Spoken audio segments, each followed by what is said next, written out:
Сайн мэцхан өрхөн үзэгчдээ та бүхэндээ энэ сайхан өдрийн мэндийг хүргэж байна. Ухаархан нэвтрүүлгийн шинэхэн дугаар та бүхэнд хүрэхэд бэлэн болжээ. Тэгэхээр Үлзий телевизийн ухаархан нэвтрүүлэгт хамтдаа байдаг үзэгчид та бүхэн мэндэлэгдсэндээ ойртон суугаарай. Тэгэхээр өнөөдрийн манай хүндтэй зочноор Монголын Бурхан Шинтний төв Гандан Тэгчлийн хийдийн Гунгай Чойлон Татсангийн лам төр болд хүрэлцээрсэн байна. Тэгээ танд энэ сайхан өдрийн мэндийг хүргэж байна. За баярлалаа. Та бүхэн ч гэсэн энэ өдрийн амраа монголон айлтгая. Тэгэхээр нэвтрүүлэг болгоноор сэдв болгоныг бас хөндөж ярихыг хичээдэг байгаа. Тэгээ Бурхны шишинд ер нь энэ сэдвийг юу гэж тайлбарладаг юм блэ гэх тэ асуудаг л та. Тэгэхээр энэ удаагийн дугаарт бас би хүмүүжил гэдэг сэдвийг ярилцахыг хүссэн юм аа. Тэгэхээр хүмүүжил гэж ер нь юу юм бэ? Зөв хүмүүжил, буруу хүмүүжил гэж ер нь яг юу хэлээд байгаа юм болоо? Бурхны шишинд хүмүүжлийг ер нь юу гэж зааж сургадаг юм болоо? Тэгээд хоёр нь хүмүүжил ёс суртахуун гэж байгаа тийм хүмүүжилтэй байх ёс суртахуунтай байх гэдэг олон зүйлд байдаг. За эдгээрээс бол Бурхны шашны сургаалын нэгэн хэсэг элдэ хүмүүжил ёс суртахуунтай байх гэдэг нь тэр нь ерөнхийдөө бол одоо бага наснаас ахуулаад ер нь том болох тийм энэ хүртэл ер нь бол хүний хүмүүжил явагдаж байдаг. Тэгэхээр монголчууд бол дээр үеэсээ Бурхны ном сургаалыг дагаж мөрдөж ирсэн ба үүний дагуу хүмүүс одоо хүмүүжил ёс суртахуунтай байх эдгээрийг багаас нь зааж өгдөг байсан байгаа тийм ээ. Тэгэхээр Бурхны шишний хувьд бол хүмүүжил гэдэг бол ер нь зөв буруу гэж одоо зөв хүмүүжих, буруу хүмүүжих, энэ их буруу хүмүүжсэн хүн байна. Их зөв хүмүүжилтэй байна гэдэг нь бол ерөөдөө бусдад одоо хорлолгүй байх үйлдэлийг хэлнэ гэж. За бусдад одоо би хэл сэтгэл гоёны үүднээс бусдад хортой зүйлийг хийх тийм ээ, өөрт хортой, бусдад хортой эдгээр зүйлсүүдийг хийх нь бол Бурхны шишний хувьд бол одоо буруу хүмүүжил гэж байгаа.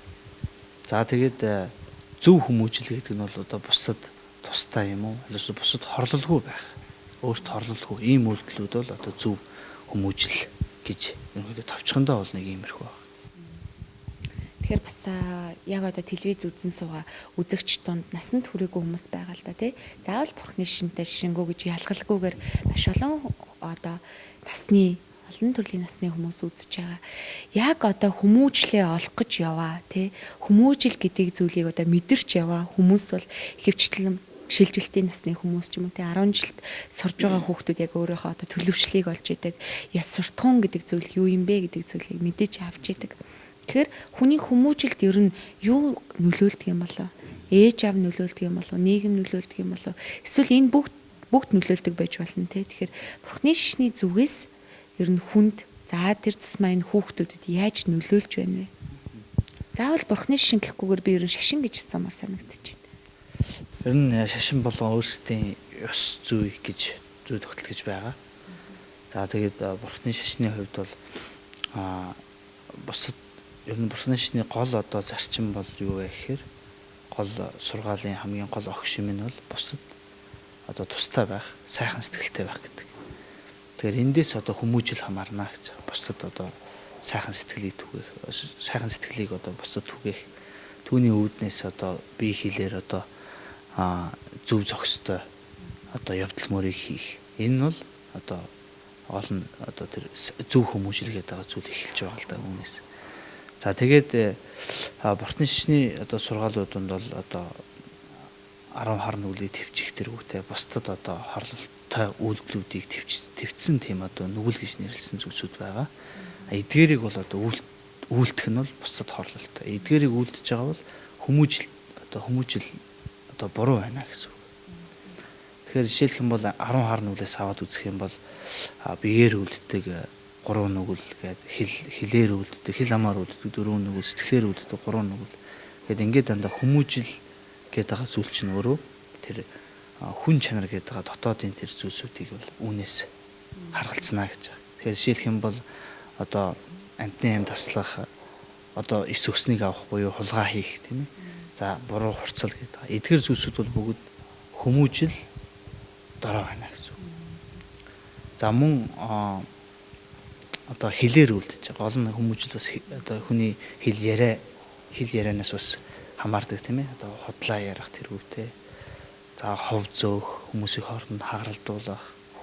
За тэгээд дээрэс нь ширүү хэлэх гэдэг нь бол одоо хараал хэлэх тийм ээ. Хараал ерөөл буруу зүйлсүүдийг ярьж хэлэх. За тэгээд дэмий чалчих хамаагүй юм одоо ингээл энэ тентхийн босон болоог зүйлсүүдийг одоо хамж ярих тэргүүтэй. Эдгээр бүгд юу вэ гэхээр одоо хэлээр үлдэж байгаа нүгэл буюу хэлээр одоо буруу хөгжиж байгаа тэр бүгд. За тэгснээрээ за мөн сэтгэлээр хава. Сэтгэлийн одоо буруу нүгэл бол хорлох сэтгэл, хомхоо сэтгэл, буруу үзэл, хорлох сэтгэл тэрийг тэгээд чадчихсан гэдэг ч юм тэрийг тэгээд хорлчихсан гэсэн тийм сэтгэл одоо үүсэж байгаа бол за мөн хомхоо сэтгэл гэж байна.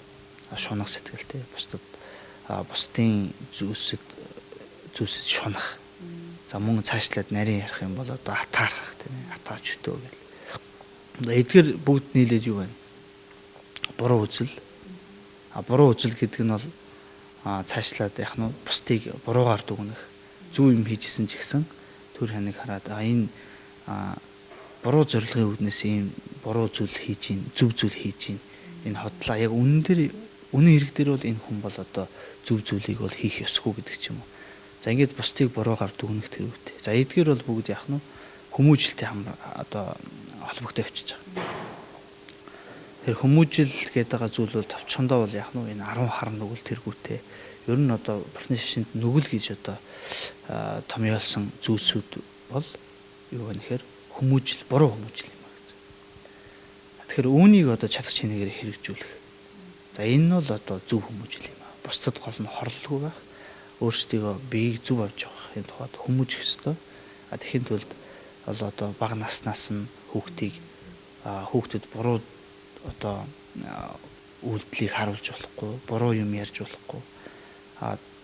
Тэгэх юм бол тэр яах нь тэр нь одоо зөв хүмүүжиж эхэлнэ. Тэр хүүхд буруу ягаад тэр бага насны хүүхд бол одоо дөнгөж юмны утга цаад одоо наантай цаантайг ойлгохгүй шүү дээ тийм ээ. Тэгэхээр түүн дээр суурлаад тэр хүүхд чинь яах нь ирээдүйн одоо хүмүүжил гэдэг байгаа зүйл бага наснаас нь хамаарч байгаа. Гэхдээ зарим хүмүүс байдаг л да. Зарим бага насандаа их одоо хүмүүжлгүй байж байгаа томроод хүмүүжүүлж байгаа. Энэ бол одоо тухайн хүүхдийн тэр оюун санаа, сэтгэл санааны асуудал. Гэхдээ гол нь яах нь бага наснаас нь одоо ингээд сайн зөв тадал суулгах хэрэгтэй гэдэг нь бол ирээдүйд нийгэмд одоо сайн сайхан зүйлийг түгэнэ гэсэн утгатай. Нэг хүн буруу зүйл хийхгүй байлаа гэж бодоход түүнийг харсан хүн энэ яагаад ингэж үгээ тэр хүнд бас тус болно гэж. Тэгээд цаашаа явсаар байгаа яах нь нийгэмд одоо сайн сайхан одоо зөв дадал тэгэх юм бол нийгэмээрээ сайхан ажиргалтай байх болно гэж. За бурхны ном сургаалын бас нэгийнхэн хэсэг бол бас энэ хүмүүжил их хамааралтай байдаг. Яг уу магадгүй бурхны шашинтай ч юм уу эсвэл ямарваа нэгэн шашинд итгэдэг эсвэл хин нэгэн хүнд итгэдэг те хин нэгэн хүний үгээр явдаг хүмүүс хүмүүжлэлтэй байдаг юм шиг байгаа юм л та хараад хад те бадгүй аавынхаа үгнээс ертөсөө зүрдгүү аав нь буруу л гэх юм бол буруу байдаг зөв л гэх юм бол зөв байдаг юм хүүхдүүд за хүмүүс нэг юм байна л та тий. Тэгэхээр бурхны шинтэй хүмүүсийг хараад хахад ер нь бол их тийм аль болох сэтгэл нь буруу зүйл хийхгүймсэн гэсэн үзэлтэй байна гэдэг нь зөв хүмүүжлэлтэй байна гэсэн үг юм шиг байна тий. Энэ тал дээр бол шашин ер нь бол хүмүүсийг ер нь аль ч шашин ер нь хүмүүсийг зөв зам руу зөв хүмүүжил рүү оруулдаг юм шиг байна л та. Би одоо юун дээр ярих гэдэг вэ гэхээр одоо зүгээр нэг залуу гэр бүл байлаа тий. Тэгэхэд ээж аав хоёр нь өөрсдөө яг зөв хүмүүжлийг олоогүй бай те олоогүй байлаа гэж бодоход хүүхэд тэр ээж аавын одоо сэтгэлгээгээр үснэ тэр хандлагаар үснэ тэр ээж аавын одоо арга барилаар өсөж байгаа те тэгэхээр тэр хүүхэд магадгүй цаанаасаа өөр хувь тавилантай байсан ч гэсэндээ орчноос болоод ингээд зан характер хүмүүжил нь өөрчлөгдөд байгаа шүү дээ те тэгэхээр ер нь яг хувь хүн цаанаасаа төрөхдөө хүмүүжил нь одоо хүмүүжлэлтэй төрдөг юм болоо зөв хүмүүжлэлтэй төрдөг юм болоо буруу хүмүүжлэлтэй төрдөг юм болоо үүлийн үртэл холбох гээд байна л та тий.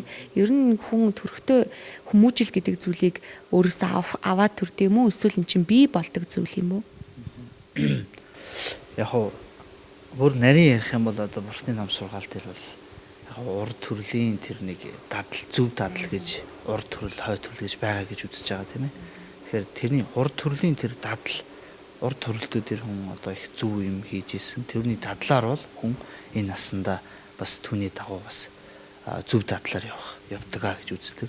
Гэхдээ ерөнхийдөө бол бүхий л зүйл яг нь одооноос хамааралтай. Яг одоо цаг үед бол хүн ямар байх вэ гэдгээс л бүх юм харгалзах хэрэгтэй. Тэхийн тулд яг вэхээр хүүхдийг одоо бага наснаас нь ахуулаад зөв дадал суулгах хэрэгтэй гэж заадаг. Тэгэх юм бол тэр хүүхэд зөв зарчмаар явна. Нийгэм сайн сайхан зүйл. Хүн хойд нас, урд нас гэж ярьдаг. Энэ насн дээр л ярих юм бол тийм ээ. Багаас нь л одоо чадах чинээгээр зөв дадал суулгаж түүнийг зөв хүмүүжүүлэх хэрэгтэй. Тэрнээс биш хойд урд нас одоо тийм байсан гэх юм бол бас баримтгүй шүү дээ. Баримт байхгүй тийм ээ. Урд насных, хойд насных ерөнхийдөө бол яг ухрын номон дээр бол байдаг л урд наснда тэр хүн бол яг нь зөв дадал сууц учраас энэ наснд нь тэр зөв дадал нь нөлөөлдөг гэж иймэрхүү одоо бас сургаалan л байдаг. Хүн ер нь хэдэн насндаа яг хүмүүжлийг олдсон болоо. Одоо магадгүй 50 настай хүртлээ би одоо л нэг юм хүмүүжиж, одоо л нэг юм ухаарч ин та гэсэн хүмүүс байдаг тий. Эсвэл бүр хар багасаа хүмүүжил сайтай их сайхан зөв амьдралыг эрхэмлээ явж байгаа хүмүүс байгаа. Ер нь хүмүүжилт ер нь насны хязгаар ч юм уу, за хэдэн наснда, за нэг тэдийн үедээ л хүн ер нь хүмүүждэг юм да гэсэн юм юу байд юм болов? Бурхны ном ер нь бол яг бурхны номд гэлтгүү тийм ээ. Ер нь бол хүн болгон л цаг хойшлох тусмал хүмүүждэг гэж үздэг. Яг ухаарл гэдэг зүйл нэг өөр тийм ээ. Хүмүүжил гэдэг зүйл нь бол насан туршийн тэр одоо бие хэлсэлгүүрийн үүднээс үлдэж байгаа үйлдэлүүдийг хэлж байгаа. Яг ухаарл гэдэг зүйлтэй холбож ярих юм бол хүн өдөр ирэх тусам энэ чинь буруу зүйл юм байна шүү дээ. Би чинь одоо жоохон багтаа алдаж байсан байна. Залуу насндаа алдаж байсан байна. Хөшөрсөн ч гэсэн нас одоо ахаад нас агсан ч гэсэн би одоо алдсан байна гэдэг ч юм ийм зүйлүүд байдаг л да. Гэхдээ тэр бол хүн хүний өөр өөрсдийнх нь ухаарл одоо хизээ хаана хэдэн наснда анх том одоо төлөвшил, том зөв төлөвшлийг олсон байна гэдгээс хамаарна. Гэхдээ ерөнхийдөө бол ухаарл гэдэг хүмүүжил гэдэг зүйл бол өдөр тутам өчтөрөөс өнөөдөр нь арай илүү юмыг ухаарч байгаа юм шиг тийм. За ийм зүйлсүүд бас байдаг. Ерөнхийдөө цаг гэдэг зүйл бол байхгүй тэрэн дээр.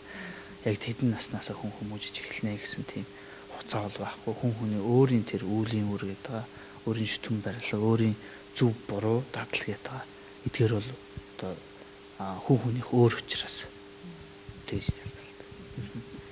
Хүмүүжил ярихаар бас хандлага гэдэг зүйлийг ярих болчиход байгаа юм л да тий.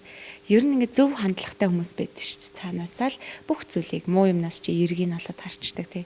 Эерэг зүйлийг бүр улам илүү их дэврүүлдэг. За нөгөө талаараа сайхан юм байсаар адил нийгэмд сайн сайхан одоо ингээд зүйл байсаар адил заавал мууг нь олж ярьдаг, мууг нь одоо амьдралдаа наадаг, өөрийнхөө сэтгэл боловсруулдаг юм хүмүүс. Энэ хүмүүжлэлтэй холбоотой юу хандлага гэх зүйл? Хүмүүжлэлтэй холбоотой яг. Ерөнхийдөө бол хүний одоо өдөр тутмын үйлдэл бүхэн одоо бусад хандж байгаа хандлагатай хамаарагдаж холбогдож байгаа. Яаж хамаарч байна вэ гэхээр одоо бид нар бие хэлсэл гураараа зөв хүмүүжих ёстой гэж. Тэгэх юм бол бусад хандж байгаа хандлага маань одоо зөв болно. Бусад тустай болно. Тэр нь цаашаа явсаргаад өөртөж бас тустай. Тэгэхээр гол нь яг нь саяны түрүүний хэлсэнчлэн бие хэл сэтгэл гурийн үүднээс бусдад хандж байгаа хандлага маань зөв байх хэрэгтэй гэж. Тэр нь бол одоо буян нүүл гэж яриад байгаа. За бурхны шин яг энгийн хэлгээр бол зөв үйлдэл, буруу үйлдэл гэж. За зөв үйлдэл гэдэг зүйлийг дахин одоо хэрэгжүүлэх тийм ээ. Тэгэх юм бол тэр нь бусдад зөв хандлагыг өгж байгаа. За тэр хүнд бол илүү одоо тийм ад жаргалыг өгөх бас боломж бүрдэж байгаа гэж. Хариу буруу хандлага бие хэзэл гураараа саний хэлсэн нүгэл буюу тэр буруу үйлдэлүүдийг хийх юм бол за бусдад хандж байгаа хандлага маань бол одоо сөрөг болоо явчихж байгаа. Бусдад хорлолтой болоо явчихж байгаа. Тэгэхээр эндээс хандлага гэдэг зүйл чинь өөрөө хүмүүжлээс бас хамаарж байгаа. гол зүйл. Залуу гэр бүлүүд за ер нь ингээ гэр бүл донд бас нэг хүмүүжилгүй хүүхэд байхаар сэтгэлэн зовндог л доо ээж аавд те манай энэ хүүхэд их хүмүүжилгүй байна гэл дээрс үг авахгүй байна ер нь хүмүүжүүл чадсангүй гэдэг ч юм уу бас нэг харуулсалт хийдэг хүмүүс байж иж магадгүй л те тэгэхээр ер нь өөрөө өөрийгөө хүн хүмүүжүүлж болох болов заавал одоо ээж аваар ч юм уу багшаар ч юм уу хүмүүжүүлдэг хорвоо юм уу хүн юм уу те ер нь хүн өөрөө өөрийгөө ингэж болохгүй эн чинь юм зөв буугаа ингээд өөрөө салгаад хүмүүжүүлж чадах чадамж хүнд байгаа юу тий ер нь тодорхой хэмжээгээр багш тэгээд байх хэрэгтэй л тий багш тэрүүтэй хамт ойр дотн байгаа тийм хүмүүс эсвэл бас хүмүүжил гэдэг зүйл хамаарна. Гэхдээ гол хүчин зүйл бол өөрсдийн оюун санаанаас хамааралтай гэж. Гол нь бол өөрсдөөсөө нөлөөлнө. Гэхдээ мэдээж хэрэг тэр хүүхэд байлаа гэж бодоход бага насны хүүхэд байлаа гэж бодоход ганцаараа ингээд байн ганцаараа байхгүй шүү дээ. Тодорхой хэмжээгээр хүмүүстэй таарна, уулзна. За юм ярина. За тэгээд зарим хүмүүсээс буруу зүйлийг сурна, зарим хүмүүсээс зөв зүйлийг сурна. Тэгээд олон зүйлсүүдийг сурч байгаа. Энэ нь бол яг хөө тэр хүүхдэд нөлөөлнө л дөө. Гэхдээ нөлөөлөхгүй тэр хүн өөрийн оюун санаас хамаарна гэж. Тэгэхээр тэр өөрөөс гол зүйл нь бол өөрсдийн оюун санаа өөрсдийн тэр сэргэлэн байдал түүнээс л хамаарч байгаа юм л да. Тэгээд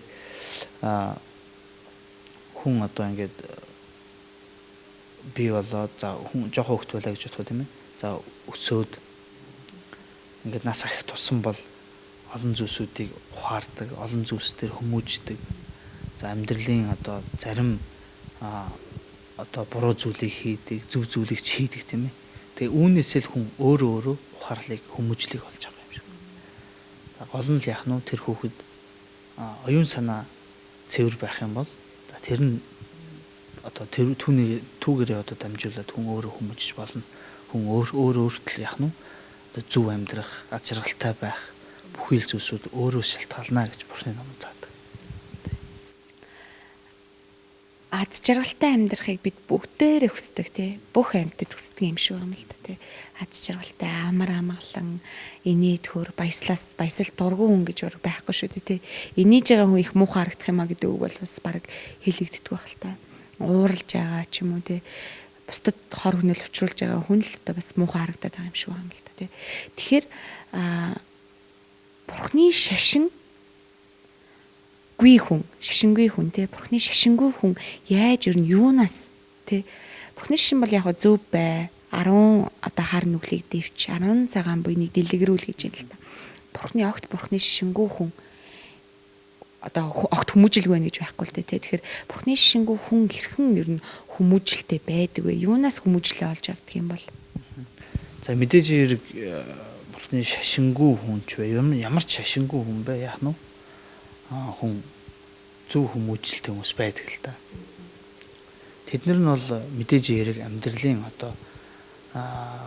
амьдралаас л өөрсдөө хүмүүжил авч ойр дотны хүн тий алдаа онооноос авна ойр дотны хүмүүсээс нөлөөлнө эцэг их ах トゥ тий хамаатан садан төрлөөс хань ижил эдгээрээс бүх зүйл нөлөөлж байгаа. Гэхдээ гол нь тэр хүн өөрийн тэр нэг хүчин зүйл байна л да. Өөрийн оюун ухаанаараа юмыг ойлгож ухаарж байж түн тэр хүмүүжил тогтно. Тэрнээс биш яах нь ямар ч зүйлээс хамааралгүй зөвхөн өөрөө ингээл анханасаа анханасаа хүмүүжээ шууд ингээ хүмүүжээд эхэлдэг зүйл байхгүй. Ямарваа нэгэн зүйл бол хоорондоо шүтэн барилдж байдаг. За тэгжиж яах нь тэр зүйл бий болж байгаа юм а гэж Бурхны номон дээр үздэг байна. Тэгэхээр яг юу хэлэх гээд нэхэр гол нь өөрсдийн заавал Бурхны шашинтай ч вэ, шашингүй ч вэ гол нь бусдад энэ үйлдэл маань бусдад хорлолтой байна уу, хорлолгүй байна уу. За бид нар аз жаргалыг хүсэж байгаа гэдгийг нэг бодох хэрэгтэй тийм аз жаргалтай байх хэрэгтэй. Аз жаргалтай байхын тулд бол бид нар ямар зүйлийг хийх ёстой юм бэ? Аз жаргалтай байх уг шалтгааны өрийн суулгах хэрэгтэй. За тэхийн тулд бол хүн өөрөө аз жаргалтай байх алхмуудаа өөрөө хий. Бусад хүмүүс хийхгүй. Өөрөө л хий. За тэр өөрөө өөрөө хийх нь бас өөрийн оюун ухаанаас л хамаарч байгаа тийм ээ. Тэгэхээр одоо бурхны шашинтай ч вэ, шашингүй ч вэ хүн ажиргал гэдэг байгаа зүйл хаана байна гэдэг эрэлцдэг. За түүнийг ажиргал гэдэг байгаа зүйл чинь ерөөсөө энэ зүйлүүд юм биш үү гэдгийг ухаарах хэрэгтэй. Одоо бусдад одоо сэтгэлийн ямар амгалан бие сэтгэл гурваараа зөв зүйлийг хийх юм бол ажиргалтай байх юм байна гэдэг зүйлийг тэгэхээр ухаарч чадж байгаа бол түүнийхэн төлөө яах нь бие сэтгэл гурваараа зөв зүйлийг хийх ёстой байна. За тэгэхээр хүмүүжил гэдэг байгаа зүйлэнтэй холбогдож байна. Ёс суртахуун, ухаарал, хүмүүжил. За тэгэх юм бол би одоо яах нь ажиргалтай байж болох юм байна. За мөн бусад хүмүүс бас ажиргалтай байх ёстой шүү дээ. Ялгаагүй тийм ээ. Яг л адилхан надтай адилхан. Бусад бүхий бүхэл хүмүүс байна, адуу савтууд байна. Бүгд л яах нь миний бас л нэг өрөөсөн дуу тийм ээ. Яг л надтай адилхан ажиргалыг хайж байгаа. Ажиргал гэдэг байгаа зүйл хаана байна гэдэг байгаа зүйлийг л хайгаал ингээл яваад байгаа тийм ээ. Тэгэхээр энэ дээр бол тэр зүйлд хүргэж өгөх гол зүйл бол өөрсдийн зөв үйлдэлээ. Зөв үйлдэл нь болохоор зөв хүмүүжлээс гарч байгаа. За тэгээд яг нь бусад хүмүүст ажиргалыг түгээе гэж бодож байгаа бол өөрсдөө зөв байх хэрэгтэй гэж. Өөрөө ад жаргалтай байя гэж бодож байгаа бол өөрөө бас зөв үйлдэл хийх ёстой. Бусад ад жаргалыг түгээе гэж бодож байгаа бол бас л зөв үйлдэл. Тэр нь бол ухтаан бол яг нь хүмүүжлэлтэй хамаарч. Тэг хүмүүжил, ухаарал, ёс зүйтэй байх гэдэг байгаа зүйл бол гол нь ёс зүй хүмүүжлээс л бусдад одоо холбогдож байгаа шүү дээ. Бусдын ад жаргал гэдэг байгаа зүйл. Бусдыг зовоох, бусдад ад жаргалыг өгөх гэдэг байгаа зүйл чинь өөрсдийн зөв хүмүүжил буюу зөв дадал эдгээрээс хамаарна гэж үздэг байна.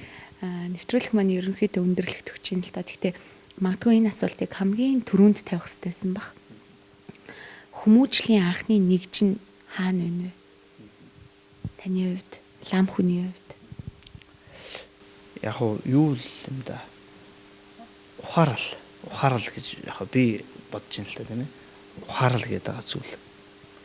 Тэр ухаарал гэдэг байгаа зүйл нь бол хүмүүжлийн өмнөх үе шат.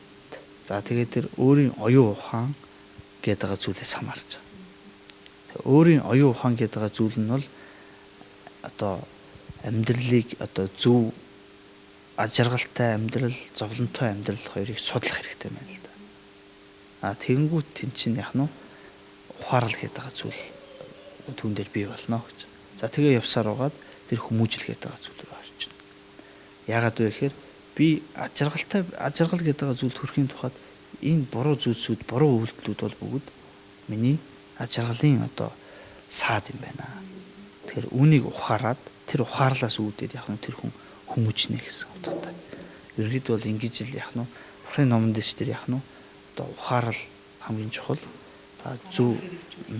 Тэгээ дараа нь одоо хүмүүжил буюу бие хэлцэл гурав дээр хүмүүжиж улам цаашаа өргөжж тийм ээ түүнийг дадуулсаар угаад одоо зөв үйлдэлийг хийгээд тэр нь бүр одоо амьдралын хөвшил болгох. За тэгэх юм бол бусдыг ажиргалтай болгож чадна, бусдыг хорлохгүй байлгаж чадна. Өөрөө ажиргалтай байж бас чадна гэж. Дадуул бас болохгүй бүтэхгүй зүйл үгүй гэдэг үе бас санаж ийн л да.